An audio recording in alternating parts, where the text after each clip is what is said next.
Kondisi ekonomi saat ini belum stabil, meski tidak separah tahun lalu. Meski begitu, bank maupun lembaga keuangan lain tetap menggenjot produk tabungan, asuransi, dan investasi.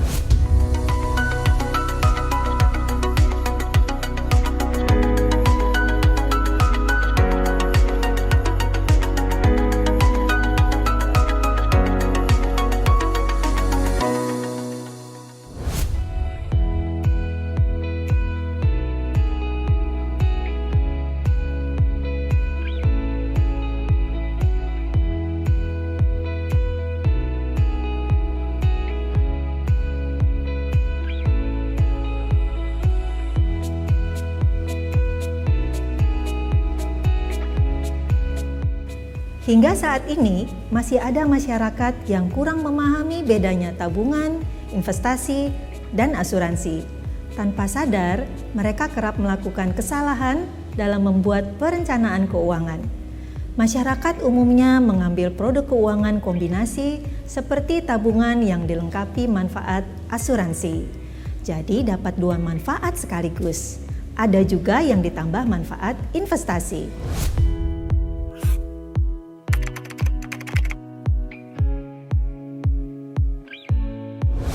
Pertanyaan ini seringkali ditanyakan ya, apakah asuransi itu menguntungkan atau tidak? Nah, kita harus kembali lagi kepada motivasi pembelian asuransi jiwa ya.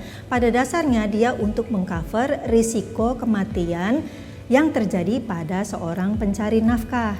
Jika terjadi risiko kematian pada dirinya, maka keluarga yang kehidupannya tergantung dari penghasilan si pencari nafkah akan terganggu karena tidak lagi bisa menjalani kehidupannya sebab sumber penghasilannya sudah terhenti, kan orangnya juga sudah meninggal ya. Nah karena itu ketika risiko kematian itu terjadi pada pencari nafkah, jika dia di cover dengan asuransi jiwa, maka ada sejumlah uang santunan berupa dana kematian ya, yang bisa diberikan kepada seorang ahli waris, yaitu keluarganya.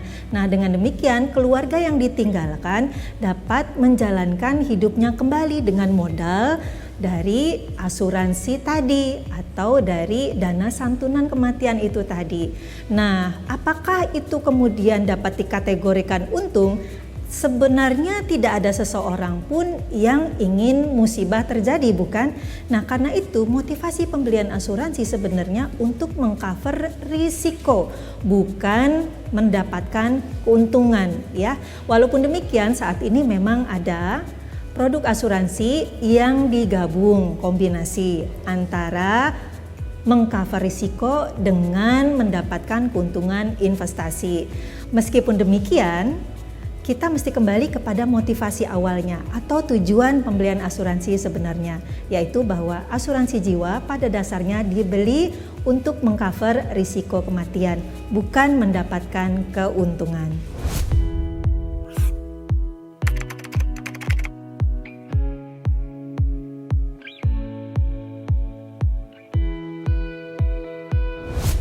Nah, saat ini memang asuransi sudah sangat beragam sekali. Ya, kalau dulu dikenal asuransi murni yang memang digunakan untuk mengcover antisipasi risiko jika terjadi risiko kematian atau risiko kesehatan gitu ya kepada orang yang di cover.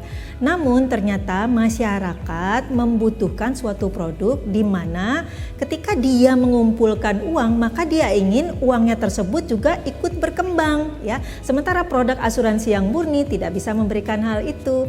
Dengan demikian perusahaan asuransi menciptakanlah suatu produk kombinasi, yaitu asuransi yang juga memberikan keuntungan investasi sehingga masyarakat bisa menyetor dana asuransinya sekaligus berinvestasi. Namun yang perlu diingat adalah ketika kita berinvestasi maka selalu ada risiko investasinya ya. Risiko investasi ini berbeda-beda ya. Risiko investasi ini berbeda-beda mulai dari risiko yang kecil, menengah sampai yang tinggi. Demikian juga tingkat keuntungan investasi yang ada di asuransi. Anda bisa memilih tingkat keuntungan investasi di asuransi ini mau kecil, menengah, atau besar ya. Jika tingkat keuntungannya kecil, biasanya risikonya juga kecil. Jika tingkat keuntungannya semakin tinggi, biasanya risiko investasinya juga semakin tinggi. Nah, karena itu dalam kita membeli produk asuransi yang ada unsur investasinya, mesti jelas betul mengenai risikonya terkait dengan bagaimana pihak pengelola dana investasi dalam asuransi mengelola dananya, ditempatkan ke produk apa saja ya. Nah, terkait dengan bahwa dari hasil investasi itu bisa berkali lipat, sebenarnya tidak ada jaminan bahwa hasil investasinya itu seperti yang dipresentasikan pada saat seorang agen asuransi menawarkan produk asuransinya. Yang perlu diketahui oleh masyarakat adalah bahwa tingkat keuntungan yang dipresentasikan atau yang dijelaskan dalam proposal investasinya adalah hanya berupa asumsi atau kira-kira saja. Jika asumsinya rendah, maka hasil investasinya juga nanti rendah. Tapi jika asumsinya tinggi, maka hasil investasinya juga tinggi. Sekali lagi, semakin tinggi tingkat keuntungannya, semakin tinggi juga risikonya. Demikian juga sebaliknya.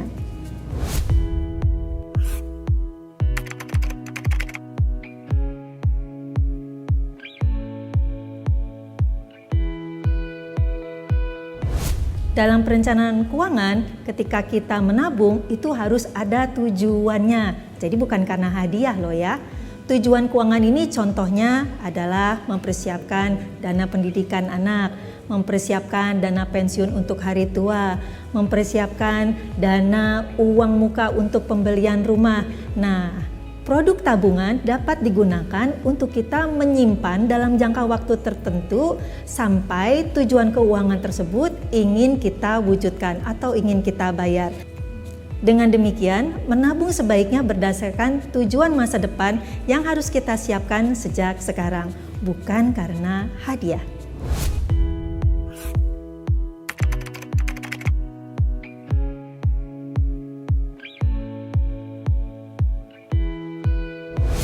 Dalam mempersiapkan dana pendidikan anak, ada berbagai macam cara yang bisa ditempuh sebuah keluarga. Yang pertama, Anda bisa menabung di bank. Ada jenis tabungan pendidikan anak. Caranya adalah Anda menyetor secara berkala selama jangka waktu tertentu sehingga terkumpul sejumlah dana yang cukup untuk membayar biaya uang pangkal anak. Nah, cara yang kedua, Anda bisa membeli asuransi pendidikan. Di sini Anda membeli asuransi dan Anda menyetor sejumlah tertentu selama jangka waktu tertentu. Penyetoran ini bukan berupa tabungan, tapi berupa premi asuransi. Nah, cara yang lain adalah mempersiapkan dana pendidikan anak dengan berinvestasi ke dalam produk pasar modal. Contohnya seperti Anda membeli reksadana, membeli saham ya. Ketika Anda membeli reksadana maupun saham, Anda bisa melakukannya juga secara rutin atau berkala. Cara yang lain yang seringkali juga saya lihat ditempuh banyak orang adalah dengan membeli emas, juga membeli tanah. Nah, dengan demikian dapat Anda lihat berbagai macam cara. Hanya yang perlu Anda ketahui adalah tiap cara itu ada kelebihan dan kekurangannya masing-masing. Terutama kalau Anda mempersiapkan dana pendidikan anak dengan cara membeli tanah. Tanah itu pertama, ketika Anda berinvestasi, modal investasinya tidak murah loh, butuh ratusan juta. Kalau Anda menabung cukup dengan puluhan ribu atau ratusan ribu. Demikian juga dengan pembelian reksadana maupun saham. Intinya tidak semahal membeli tanah lah. Demikian juga ketika Anda membeli emas ya. Ketika kita berinvestasi ke tanah atau properti, maka ketika kita membutuhkannya dalam bentuk uang tunai kan harus dijual. Nah, sementara menjual tanah kan tidak bisa cepat. Dengan demikian, kalau kita berinvestasi untuk tujuan dana pendidikan anak dengan berinvestasi ke tanah, pastikan bahwa jangka waktunya itu jangka panjang, sebab tanah itu dia bisa meningkat nilainya hanya ketika dia diinvestasikan secara jangka panjang. Dan ketika Anda membutuhkan dananya, maka ada proses untuk pembelian tanahnya sehingga bisa terjual. Karena itu pastikan bahwa ketika Anda mempersiapkan dana pendidikan anak Anda dengan tanah, itu dilakukan dalam tujuan jangka panjang. Jika persiapan dana pendidikan anaknya pendek, maka sebaiknya memilih produk investasi dengan jangka waktu yang pendek seperti tabungan, reksadana, atau asuransi pendidikan tadi.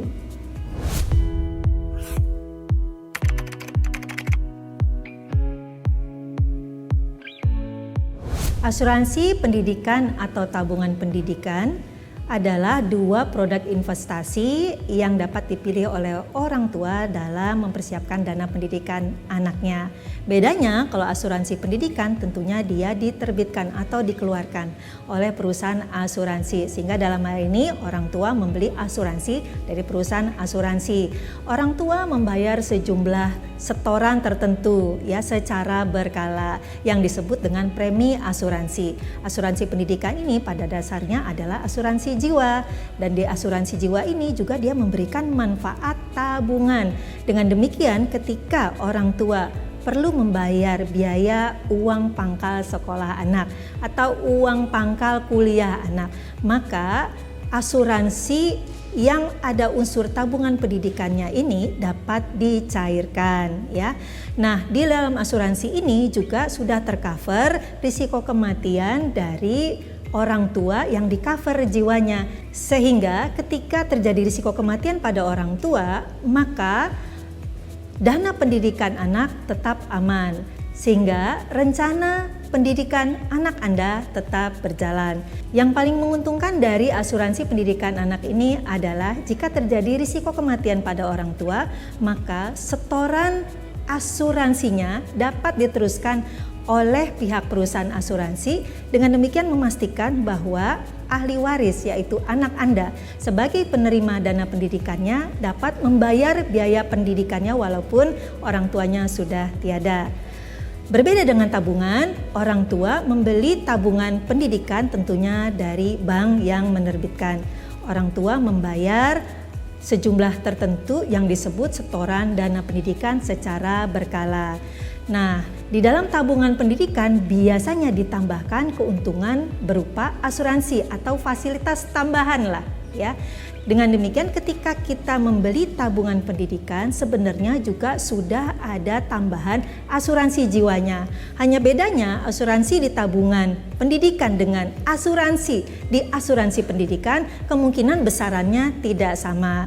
Bedanya lagi di tabungan pendidikan setorannya bisa fleksibel, sementara asuransi pendidikan setoran premi asuransinya dia sudah tetap. Kalau di tabungan pendidikan, orang tua dapat menambah atau mengurangi setoran tabungan pendidikannya sesuai dengan kebutuhan.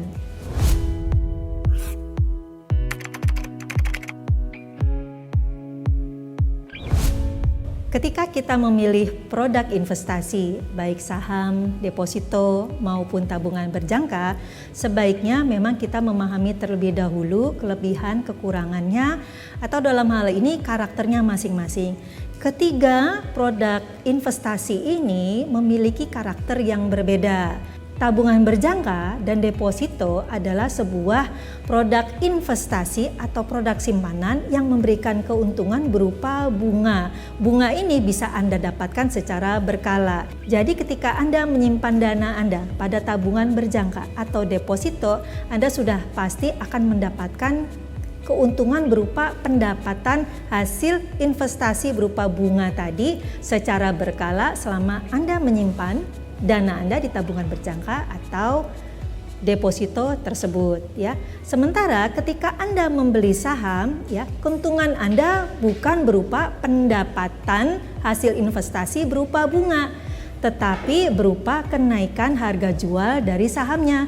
Ketika kita investasi saham sebenarnya Anda bukan menabung atau berdeposito, tetapi Anda membeli ya. Anda membeli saham. Misalnya Anda membeli di harga 1.000. Nah, ketika Anda menyimpan saham, harga saham itu dia bisa berkembang dalam jangka waktu panjang.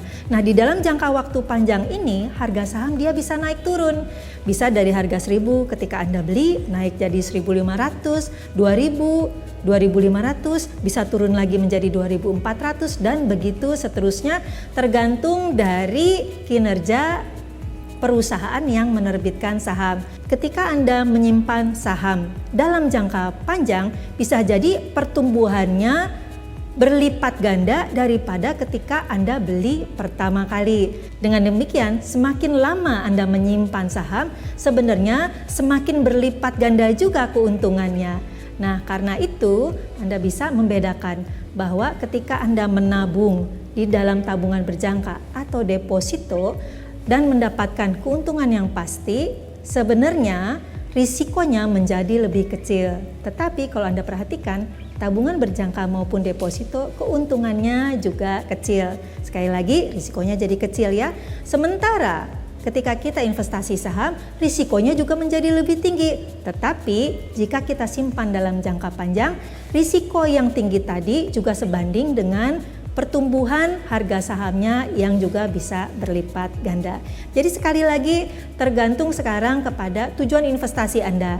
Kalau jangka pendek tentunya lebih cocok dengan tabungan berjangka atau deposito, sementara jika jangka panjang lebih baik Anda memang mengujar keuntungan yang berlipat ganda, namun risikonya dalam jangka panjang masih bisa diminimalisir.